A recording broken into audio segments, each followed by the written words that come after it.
Sasa Mwamba akawa anatafuta namna, kwa sababu pesa alishakula, lakini Yanga alikuwa ameshampa hela nyingi zaidi, na akafikiria kwenda kuchukua donge nono la Yanga, maana huku Simba tayari alishachukua. Lakini wataalamu walipoa kazi kina Waboy Kamikaze Scarface hawakumwacha bwana Mbosso Kani. Kazi ilikuwa iko hivi.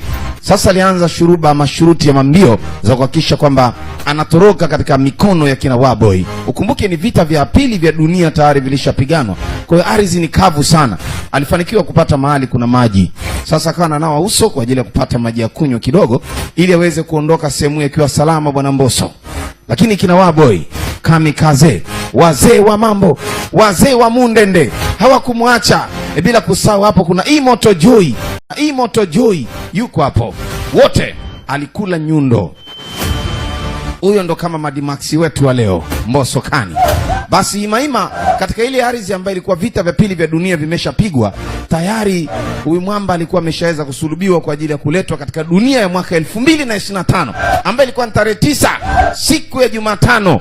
Wao aweze akatumbuize katika uwanja wa Mkapa. Safari yake ilikuwa imeanza hivi baada ya kina Waboy Scarface Kamikaze wa kuchukua fursa ya kumfikisha bwana Mbosso katika ukumbi ama uwanja mkubwa kabisa, uwanja wa Benjamin Mkapa ndani ya jiji la Dar es Salaam.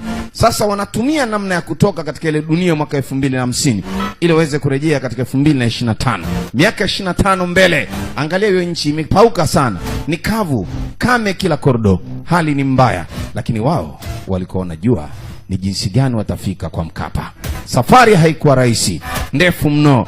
Njiani ni shangwe za kutosha, bendera za kina Waboy Kamikaze na gari la Simba kubwa ambaye ni wanalita Mo Traki ama Long Vehicle. Hili linaitwa Mo Traki. Utaki sasa na Mo kinywaji kipo ndani yake. Safari ilikuwa ndefu bwana. Wakafanikiwa kuweza kupenya katika ule mwaka wa 2050 na kuweza kurejea mpaka 2025 ambaye ndo hii hapa. Chuma kwa Mkapa. Tarehe 9 ilikuwa shangwe.